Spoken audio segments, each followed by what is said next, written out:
This is the Jamaica Information Service, the voice of Jamaica.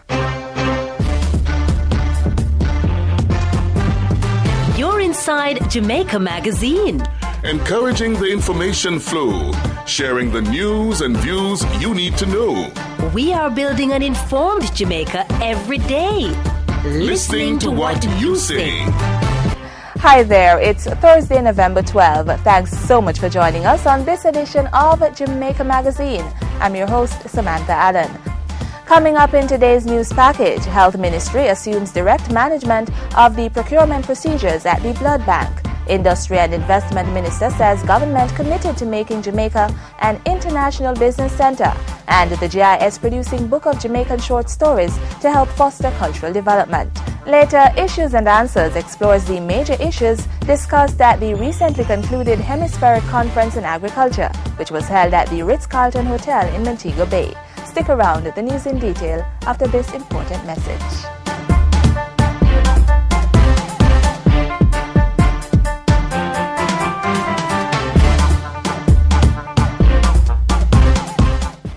This is my appeal, Jamaica. Give blood for it. Give blood and give the gift of life. So safe you don't have to think twice. Do what you can for one another. Yeah, man. Be a hero, be a blood donor. Yeah, me people. Watch it. Give blood. For your sister and your brother, save the life of another. You might never know. Give blood. Cause you know my life, you love many people, one blood. The Father says so. One blood. Sign up today. Be a blood donor. Many people, one blood.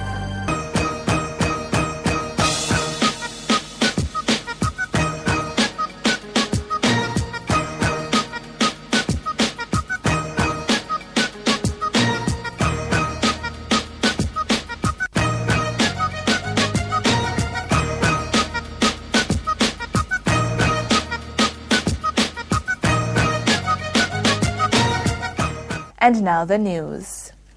The Ministry of Health has assumed direct management of the procurement process at the National Blood Transfusion Service, the Blood Bank.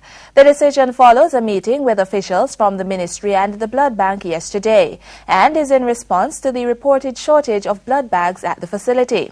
In a statement yesterday evening, the Health Ministry revealed that 990 blood bags would be arriving today from the government of Trinidad and Tobago. The ministry says the bags will be sufficient for the period until an expected supply of 8,998 blood bags arrives in the island at the end of this month. The Minister of Health, Rudyard Spencer, was able to secure the bags after discussion with Trinidad's health minister. In the meantime, a review has been ordered into the contractual relationships between the blood bank and its suppliers.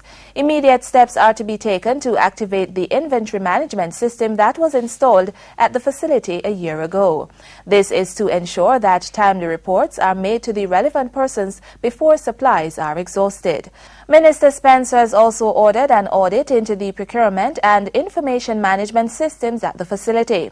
The audit is to begin on Monday, November 16, and a report is to be submitted in a month, after which procedural manuals will be developed.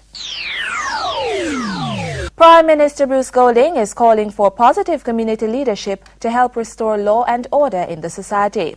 Mr. Golding was speaking at the launch of Jamaica Partners for Peace at the Jamaica Conference Center in downtown Kingston. There's no society, there's no community that can be glued together unless it is glued by a set of shared values, understandings as to what is right and what is wrong, what is good and what is bad, what is acceptable and what is repugnant.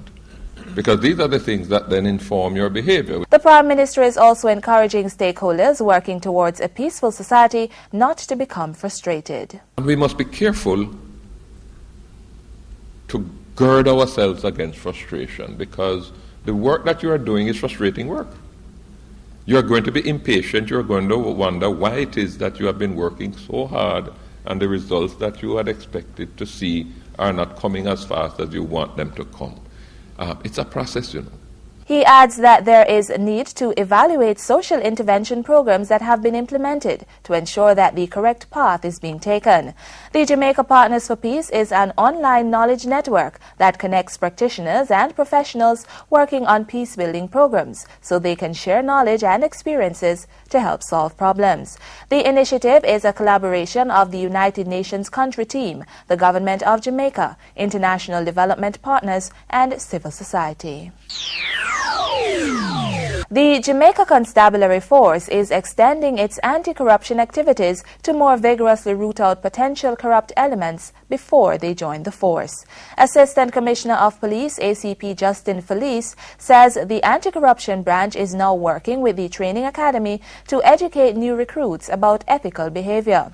The Anti-Corruption Branch and the Academy are also working on an education program to educate those who join the force and those moving up in the force on ethical standards. The Assistant Commissioner of Police was speaking at a recent JIS think tank session. In his address, he reiterated his call for a corruption court to be established and major changes made to the legislation governing the prosecution of corrupt police. We need to look at legislation in respect of whistleblowing legislation and plea bargaining legislation to try and encourage those people who do know information to come forward, but come forward with safety and protection.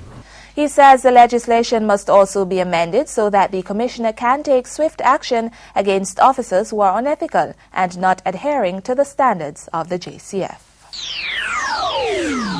The church must rise up from its slumber and challenge the forces of darkness threatening the Jamaican society.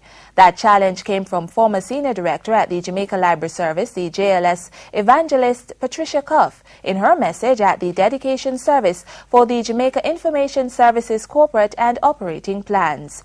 The service, which was held at the Bethel United Church, offered prayers for the success of the plans, which provide a strategic framework for the agency for the period 2009 to 2012. They also represent the latest thinking on the future direction of the JIS, including strategic business priorities for each of its departments and divisions. Delivering the sermon, Evangelist Cuff questions whether, like the JIS, the church also has a mandate and a strategic plan for dealing with the current challenges. It is high time for the church to awake out of sleep. It's high time to get up and begin to put your finger on the pulse of the nation. It's high time to have a voice. It's high time. Other participants in the well-attended service included Chairman of the JIS Advisory Board, Neville James, who read the message from the Minister responsible for information, Darrell Vaz, and Chief Executive Officer of the agency, Donna Marie Rowe. The service was conducted by Bishop John K. Hewitt, pastor of the church. Government has every intention of making Jamaica a real international center of great recognition. That assertion came from Minister of Industry, Investment and Commerce, Carl Samuda, on a recent tour of development projects on the North Coast. He says while the country currently ranks about 24th in the world on the list of most acceptable areas to do business, the aim is to be in the top 5. According to the minister, Jamaica is in a fairly good position with its talented and highly trainable workforce. He adds that the government is taking a tripartite approach to development, utilizing state land and private sector investment. What I can assure you is that no matter where you go in the world to do business, in this or any other investment type activity, you will not find a government that is more business friendly than this one. The Industry and Investment Minister points out that the policy decision was made to build existing properties to specific designs that will provide accommodation for investors in the productive and service sectors. He says there are investors ready to participate in this kind of arrangement, and the Ministry and JAMPRO are working quickly and pulling out all the stops to provide the accommodations. We have to pull out all stops. So what we have done is we have identified 2 areas that we can start immediately. Nagahead and Portmore, that's in Kingston. But that does not prevent us from looking at all available land and existing facilities that can be converted to satisfy that demand. Minister Samuda is urging business operators and new and prospective investors not to hesitate in approaching the ministry and Jampru for help. The Jamaica Information Service is partnering with the Jamaica National Building Society, the JNBS, to produce a book of Jamaican short stories. This is part